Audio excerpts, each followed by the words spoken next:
So welcome to this session. We are talking about integrated education and training, and Brad's going to do a little bit of introductions for us. Go ahead, Brad.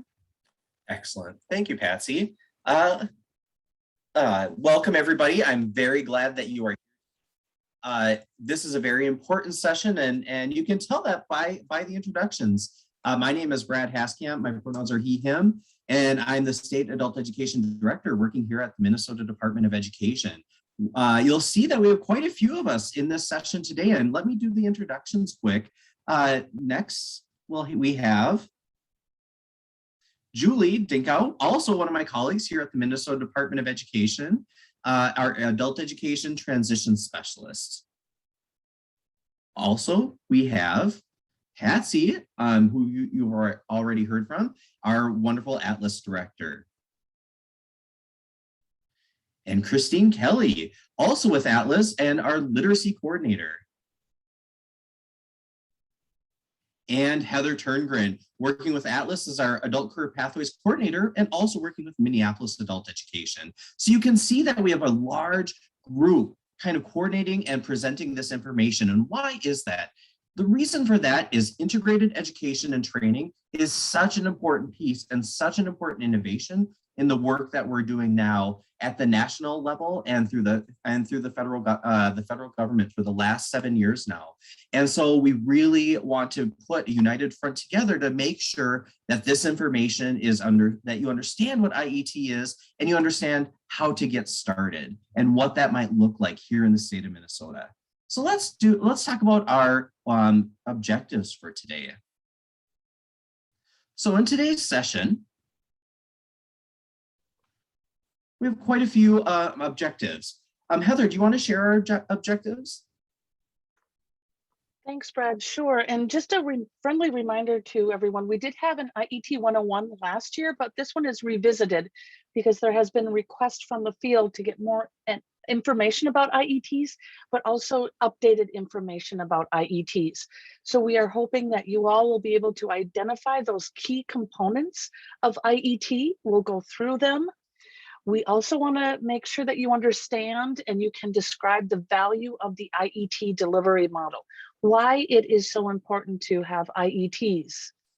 But we also want you to be able to articulate the process, including where you can find the form for IETs, filling out the form appropriately, and then sending it to Minnesota ABE for IET approval. And finally, we always love to share resources at any session, and we will be able to share resources to support the development of IETs in your program and across the state. So this is our goals for today. And with that, I'm going to let Brad do a little bit more explaining. Yeah, I wanted to add on with these objectives, how important that integrated education and training is in our system. We really see this as putting together a lot of the pieces of excellent adult education programming. And just like we've done with other innovations in the past through our CCRS work or through the standard adult high school diploma work, our other adult career pathway work, IET really helps us put a lot of these elements together in something that really focuses on what our students need most. Again, because learners are the center at what we do and why we do the work that we do. So let's break down these IET or the integrated education and training components. We're going to start on this slide by talking about the definition of what this is, because this is set and defined by federal law through the Workforce Innovation and Opportunity Act of 2014. Integrated education, oh goodness gracious. Integrated education and training is a service approach. That's how they define it. It's a service approach that provides the adult education and literacy activities concurrently and contextually with workforce preparation activities and workforce training for a specific occupation or specific occupational cluster for the purpose of educational and career advancement. And so let's break down how that definition works. First off, on this next slide, we'll break down those three components: our adult education and literacy that is the skills that we know through the CCRS, and that could be through adult education or literacy programming, English language learning, family literacy, or some of our English language and civics prep work. So that's the adult education and literacy, those things that you are doing so well. And then we add to that the workforce preparation, critical thinking, digital literacy, self-management, employability skills, and that should sound very familiar to you because that's two of our other sets of content standards, our ACES TIF, the Transitions Integration Framework, and North Star skills. Those are how we're defining workforce prep here in Minnesota, or how we're enacting that. And then that's added along with our workforce training, and that can be specific occupational skills training, on-the-job training, incumbent worker training, maybe even pre-apprenticeship or customized employer-sponsored training. And those skills are not necessarily one of our sets of content standards, but those are skills that would be defined by the industry-recognized credentials or by our employers. So those are the three elements, or the three required components to an IET. Now let's look at that other element, which was concurrent and contextualized. What exactly does that mean?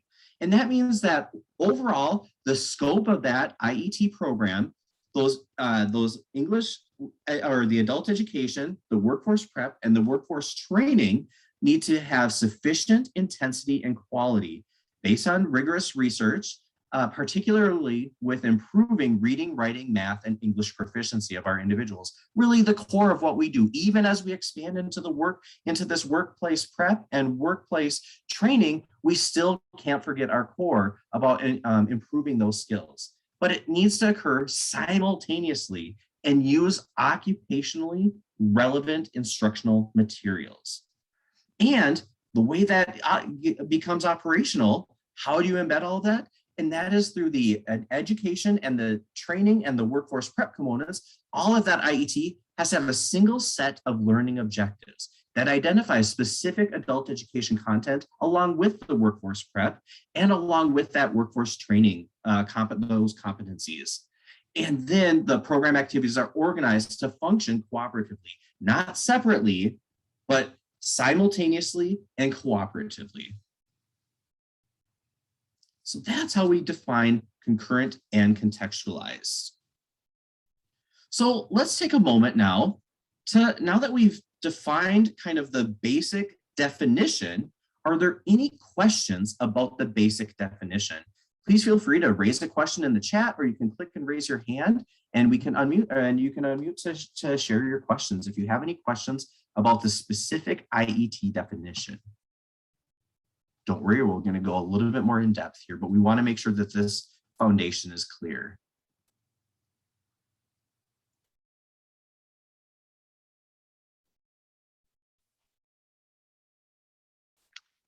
Not seeing any hands. No, I don't see anything yet. Okay, no worries. There'll be more time to ask questions later. So at this point, I think I'm going to hand it over to Kristine.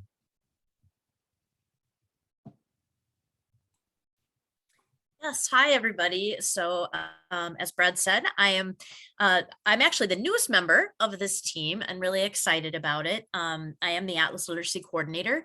However, there is a substantial part of this that involves improving student literacy skills and English proficiency skills and using the CCRS. So here I am, and it's exciting because I've had the opportunity to go out of state to many conferences and hear about IETs that are happening and the exciting outcomes, students coming out with credentials and moving forward with their lives. So I'm going to talk a little bit about the value of the IET delivery model. Next slide.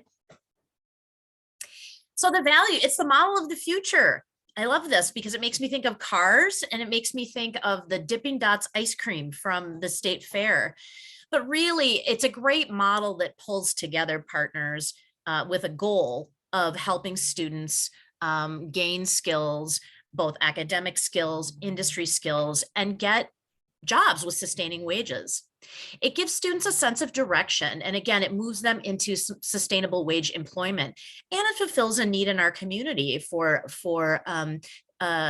students who have both a need to improve their academic skills and also learn occupational skills and earn credentials. Next. So the benefits to programs, this process of creating single sets of learning objectives. So it's looking at these workforce training competencies and the types of skills and activities that students need to do in a particular occupation, and then really building in what we know about adult education and the reading, writing, math, language proficiency skills that are needed. So we can provide the most useful teaching we can for students that's very contextualized. It helps to focus a lesson. It helps us to determine what vocabulary is really important to be teaching and what language skills match up with workplace skills. I had an interesting experience last summer where I was working with a friend of mine who's a culinary arts instructor at Hennepin Tech, and looking at what students need to be able to do in culinary in a particular class, but then what writing, reading, and math specific skills do students need to be able to develop those particular culinary skills. It helps with student persistence, retention, and level gains. Students, we see in the research that when there's a start time, a stop time, a very specific goal and outcome, student persistence tends to increase.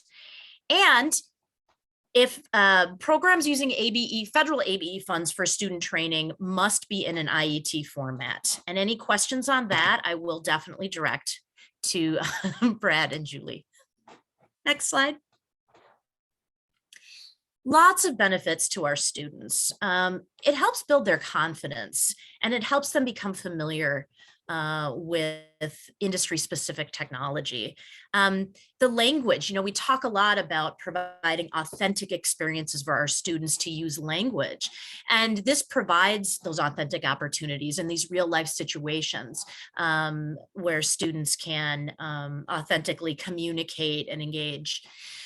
Being in a workplace, it helps give a better idea what the job will entail. And the people who are actually working, training, teaching the occupations, they really can tell our students and show our students what's needed and required in that particular occupation. Again, the specific focus in a determined amount of time. A lot of our students are in our programs for a while, and they ask us, is my reading getting better? Is my math getting better? And we say, yes, you are improving. And we have level gain tests, of course. But to have a start time and a stop time where students know they are going to gain specific knowledge in a determined amount of time can be very motivating. And it connects students to employment goals and family sustaining wage careers. Next slide. This is great. I get to talk about all the good things. So there are also benefits to employers in the community. Job seekers are more prepared for the workplace. So employers are getting employees who are much better prepared for the realities of that particular workplace. Employers are able to showcase. They're able to show and for students to see that these are great places to work. They trust our recommendations, which is pretty powerful, I think. Employers are engaging in a lot of different efforts right now to recruit a more diverse employee population, to promote equity and inclusion. And this work with adult education can help them with that. And it may fulfill employment gaps. So, and I know that this has happened in many places, even in Minnesota, where there's been a particular employment gap, say a need for certified nursing assistants or a need to train more people in an area such as paraprofessionals, and that need was able to be met. So lots of benefits for all three, for students, for our programs, and definitely for the workplace and the community. And I think this is a good, it's always good to hear about the real effects and impacts, and here having to do with hospitality. We found the skills students learn in these programs prepare them for successful entry in the workforce. And we have employed several students post-International Institute training and have found the time to train is dramatically reduced, which is a huge benefit for a company. And to hear this directly from a human resource specialist really showcases some of the impact that this type of programming can have. And now I am going to turn it over to Julie to talk more about the approval process.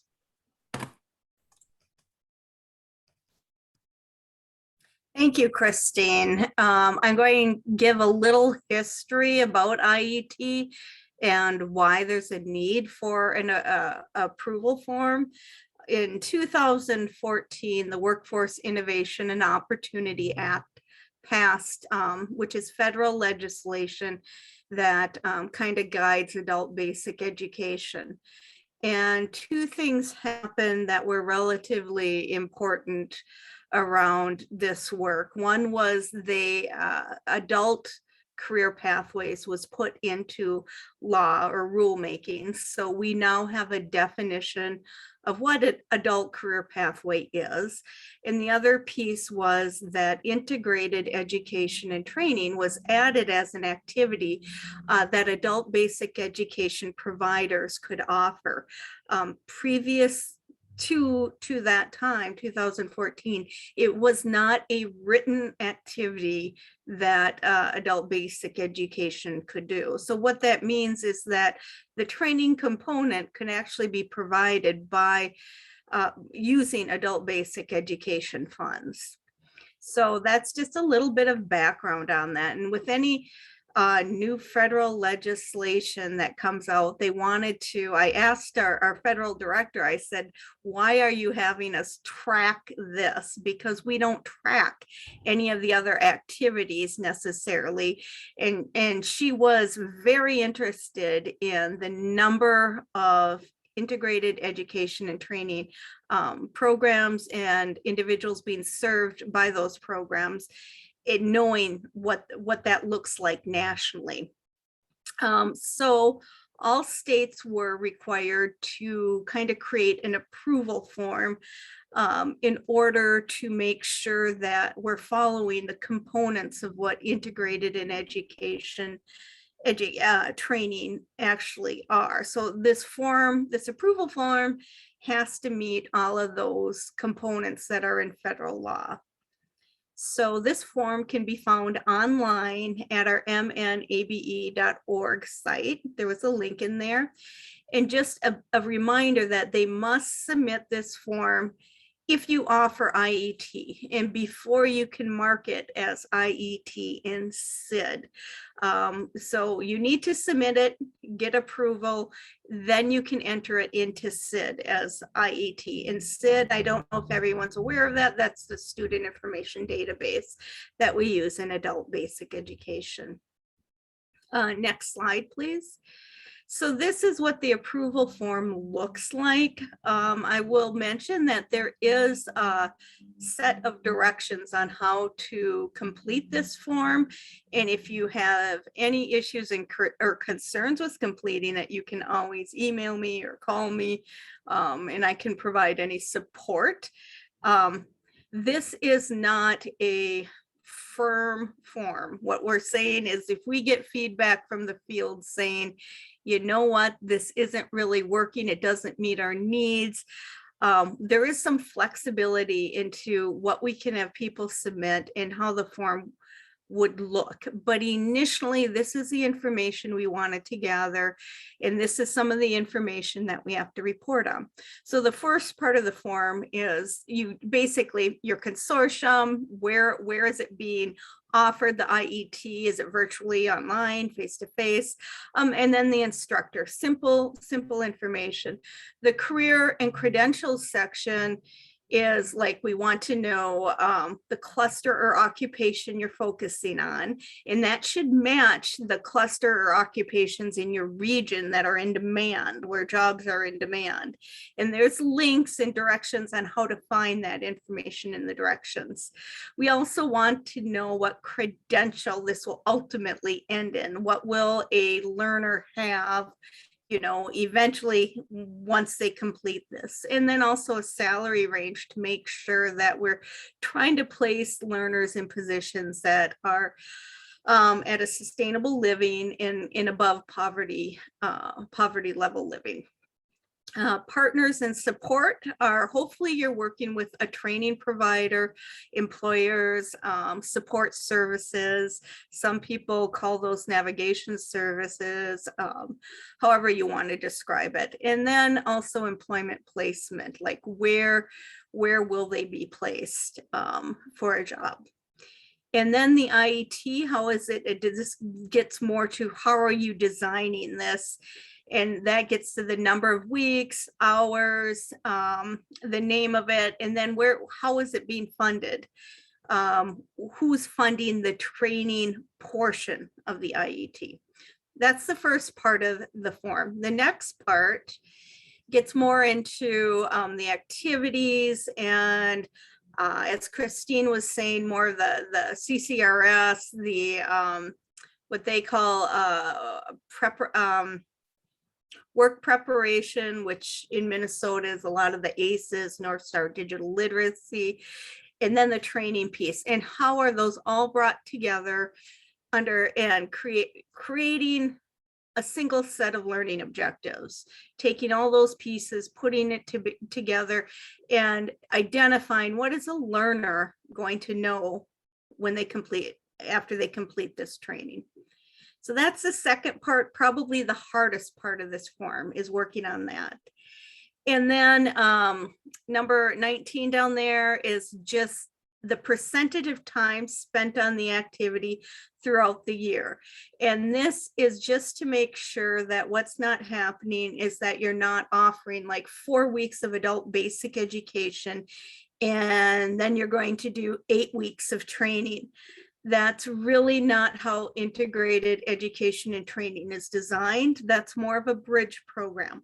This model wants it offered at the same time, you know, simultaneously and contextually, so that you could offer, say, 2 hours of like open lab ABE services that would lead into then maybe 2 hours of training with ABE support.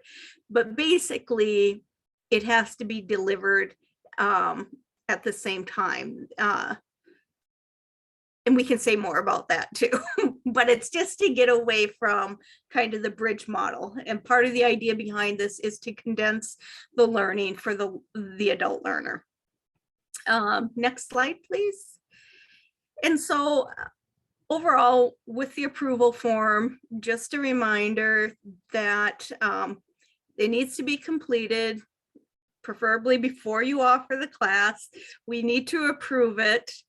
If there are any issues or concerns that might arise, we'll just ask you about them or send it back and try to clarify that, resubmit it, and then once it's approved, you can go ahead and offer the class.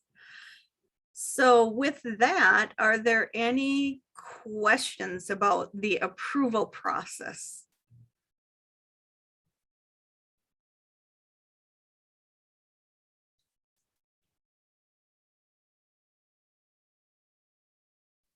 Well, Julie, I don't see any hands up or any chats. Okay, maybe we can, they'll come along towards the end. So let's move ahead.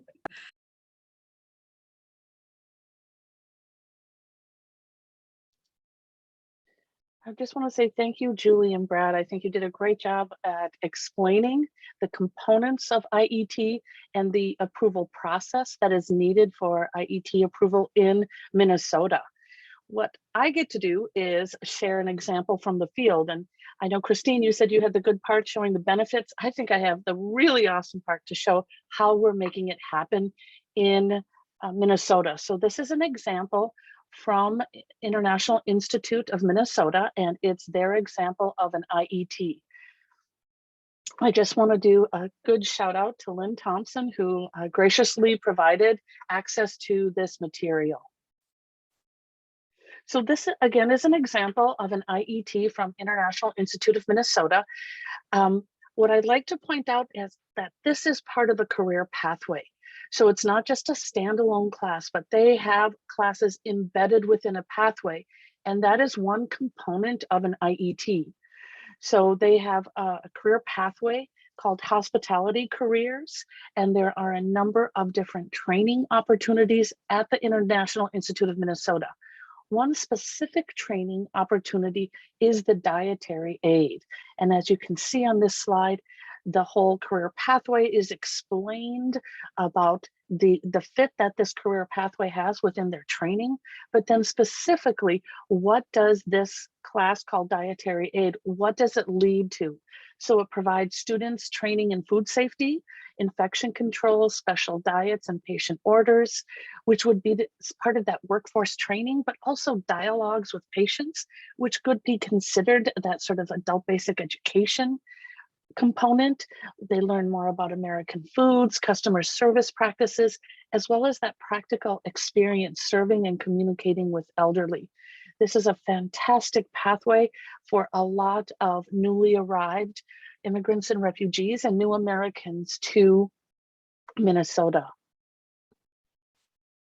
More specifically, and Lindsay, this might address your question about how long should an IET be? And that really depends on the career pathway and what is needed to receive that industry recognized credential or that job. For this dietary aid training, it's a 4-week online training, and they moved to online with COVID, and then they have 3 days of in-person practical experience. That is what is needed to make sure students are able and ready to receive that industry recognized credential or a specific job. And this dietary aid training will help with that entry level into either hospitality, supervisory, nursing, environmental services, etc. They do a fantastic way to show how this class and training will have access to many other career pathways, what Julie referred to as the career cluster. Anissa, you have a great question. There is not a dietary aid credential. However, I think I can show how this fits in with IET because it is working with that employer. So that job could be that sort of credential. So another component of IET, and we focused on this, was that idea of an SSLO, or single set of learning objectives. And that is carefully crafting these learning objectives so you are focusing on the adult literacy, but also the workforce training and workforce preparation, all combined into one learning objective for the learner, for the student. Here is an example of an SSLO from this dietary aid training. It says students will be able to decode abbreviations and industry-specific terminology to determine meaning. So for example, this comes from the Reading Anchor 1 and 4, but it also includes those industry-specific terminology, that workforce preparation. I think Nancy has a great question. Could they integrate ServSafe certification into the program? And I think they might do it for different programming at the International Institute, specifically for dietary aid. I'm not sure that is the credential that is needed for this position. Lynn Thompson probably has a much better answer for that, but I believe that is why that is not incorporated in here. And I think the language level for a ServSafe certification would be much higher than what some of these learners are at. But it is an example, a great example you bring up, Nancy, about an industry recognized credential. So again, this component of SSLO is apparent in this IET. The next apparent component is that they have contextualized and occupationally relevant training material. So I think you notice they're not using a textbook, they're not using Stand Out or Step Forward or Ventures, they're going directly to the employer. And that is part of that IET. So they went specifically to a meal ticket from Shalom Nursing Home, and that is one of their partners for employment. And then this is what they're using to contextually use their curriculum. So you can see this is what our learners have to be able to do. So 1.5 packet thickened soup to nectar thick. You and I might not know what that means, but that's why the learners are going through this dietary aid training, so that they are able to contextualize this information that's needed for on the job. You can see that getting this information from the employers is very much needed for any sort of IET, because you need to be contextualizing the materials. So taking this meal ticket, what they were doing is decoding the abbreviation. So they are embedding those literacy skills or that adult education component of the IET. So I'm just going to ask you all, perhaps in the chat, you can help us work through this. What do you think the abbreviation P is for? What do you think the abbreviation of GR is for? Or BTS, or CH, or FL, or OZ? Let's see if you're able to determine that, but this is what they are focusing on for this dietary aid training. Does anyone want to venture a guess on the FL? Fluid, ounces, great. FL, OZ, great. P for pound. GR, what do you all think? Graham, I'm thinking, Leah, that's what it is. What about the BTS? What do you all think that BTS is?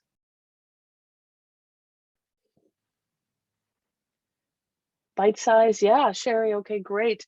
I have a problem with the CH. I'm not quite sure what the CH is. I didn't create this IET. Anyone want to venture a guess what that CH is? Maybe chopped, yeah, Anicia, great. So this would be incorporating those literacy skills into your IET. So again, they're getting more of that industry specific terminology. That was one of the benefits Kristine discussed, because our learners need to know these terms to be able to work in this field. So you can see thin and nectar thick, honey thick, pudding thick, all of this information so that students can get an idea of what is needed for this job, for this training. I love the visuals to let learners know, as well as ourselves know, what it means for a nectar thick and such. Yeah, Leah and Anicia, thank you. I think P is for pureed, and it helps for people who have trouble swallowing. Yeah, Leah. So again, bringing in all of this terminology. And then for me, I think the best part is bringing in this hands-on practice. And this is at a workforce training site. So you're working with your partner. Here they are at the Shalom home, and the students are practicing the skills that they have been learning in class. And in this case, they were learning online. And this is the skills portion they're doing in on site. This was done during COVID. You can see the marks on the floor for social distancing, everyone required to wear a mask, but it's just bringing in a lot of that contextualized education there. Again, we just love to see these examples directly from an IET, and with our learners working towards perhaps obtaining their first position and a job in Minnesota and in the United States. Another aspect that that International Institute of Minnesota can provide is a lot of those wraparound services that were discussed. So for their hospitality career pathway, the English language is integrated with work skills. So they're learning all of that at the same time. They're embedding computer skills because they're teaching online. There's job search, and readiness learning. Those wraparound services are provided, as well as financial coaching. Other wraparound services, including post-class employment navigation. They work on getting the students into the jobs and meeting with employers and helping them go through that interview process. Again, Kristine alluded to the great aspects that the employers have, is that they have employees that don't need as much training. And we have students who are able to get into a job and they feel confident they don't need the training. They've already been provided that through the IET. And with that, I'm going to pause to see if anyone has a question about this that I could possibly ask. I didn't write this IET, but I know Lynn was very happy to share some information. And I think there is something in the Google Drive that Kristine, from their Google Drive that Kristine added into the chat. Are there requirements for teachers for these classes? Leah, I'm not quite sure for International Institute, but I can speak that Patsy and I and some others who are perhaps on this webinar have been learning that it really depends on that certification that's happening. I am a ServSafe certified instructor and proctor, so I am certified to teach that as a credential. However, I am not a nurse, so I couldn't do the CNA training component, if that helps. All right, and Anna, do you have any information to know about the requirements for teachers in International Institute, if you're able to unmute or possibly add to this? And thanks, Kristine, for sharing some of their IET approval forms in the chat. That can give you examples of the process. Looks like Anna's unmuted. Go ahead. Yeah, so for the hospitality program, I don't believe there are any teacher requirements in order to teach the curriculum. But I do know, like, for our medical careers pathway, for nursing assistant training, it's kind of broken up into two different staff. We have registered teachers who, registered nurses who teach the kind of hands-on portion of the class, but then we also have English teachers who do more of the English readiness and that side of things. But for hospitality, no, I don't believe there's any requirement. And Anna, thank you for sharing that. It sounds about right. It really depends on that credential at the end of that culminating activity or credentialing and what is needed to teach that. So thank you. Are there any other questions? And I just love to do the shout out to International Institute as well as other ABE programs for sharing some of their materials. We were going to show some other IETs, but due to time, we weren't able to show that during this webinar. There are other webinars where we have highlighted other IETs in Minnesota. I'll move us forward then. And I'd like to show you where you can find some resources for IETs. When I come to presentations, I'd like to know where can I get some information that helps me answer some questions that I might not be able to ask right now or think about. We all know Atlas is a fantastic site to get a lot of these resources. So specifically, if you go to Atlas, you can click on the Adult Career Pathways, the ACP, and within that there are resources, and then you can look for curriculum for adult career pathways as well as IET specific resources. And you could look for the basics. This one right here is integrated education and training, and inside there there'll be links to other webinars and other IET information culled from around the United States, Minnesota, and such, all around IETs. So Atlas should always be your one-stop shop for a lot of resources that we have for adult career pathways and IETs. We also are proud to announce this recently revealed IET Design Toolkit. And so the IET Toolkit guides users through a team-based approach to developing customized IET solutions that address the needs of adult learners and local businesses through 4 iterative phases, which are research, assess, then design and plan, develop and implement, and evaluate and improve. There are a number of ABE practitioners around Minnesota who are participating right now in something called the IET Design Camp, and we are focused on this toolkit, but this might be a great starting point for a lot of programs who are venturing into designing an IET for their program. This is found at the website that Kristine just put into the chat.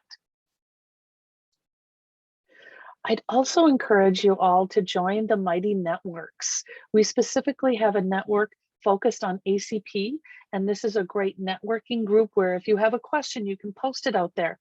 I am a facilitator for this network, so I try to put out as much information around adult career pathways as well as IETs inside this group. My goal is to post something maybe every 2 weeks. I try not to inundate your inboxes, but I want you to be kept up with the most relevant information.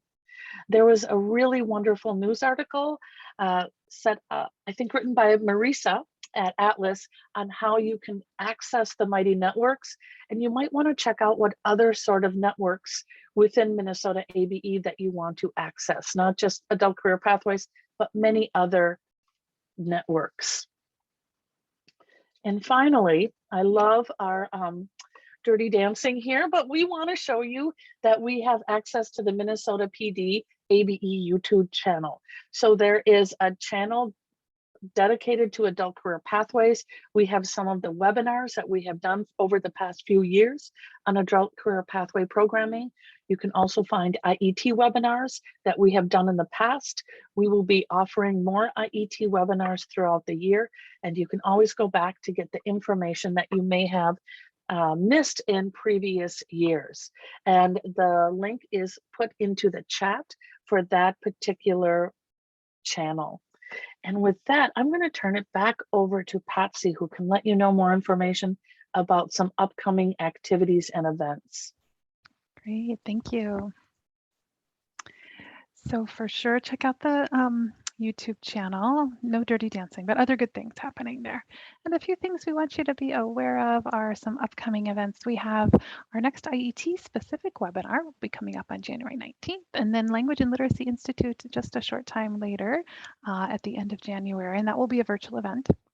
And then we very much hope it will be in person, an IET event on April 28th, where we'll sort of pull together what we have learned and explored this year around integrated education and training. So let me back up for a second. Look for some ACP sessions, of course, at Language and Literacy. As we know, English language and literacy development are threads that go through these topics, no matter what career pathway it is. And then all of the upcoming professional development can be found at the Atlas calendar. And as was mentioned this morning at the welcome, the PD catalog is another excellent source of information around the whole range of what is offered. The calendar itself has just what is on the books, but the catalog has like all the offerings, and you can find out more there.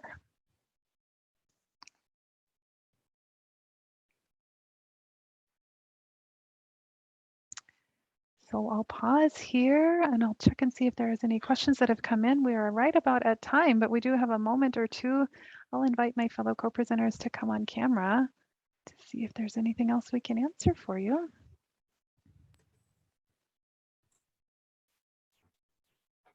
We also know there are a lot of very knowledgeable folks in the space, so chime in. I just want to say there was a question about how long or does an IET have to be to meet all the components. You can make it whatever length you want to make it, just as long as it has those 3 components built into it. So I would think the minimum would be like 4 weeks up to 12, 16 or a semester. But it's really flexible. Great, thank you. I think I'll pause the recording here and we'll stick around for another minute, but then affinity groups, I do encourage people to join an affinity group if one is calling to you at 3:30. So we'll put the link to the flyer if you don't mind dropping that for us, Kristine, and I'll stop the recording. Thanks, everyone.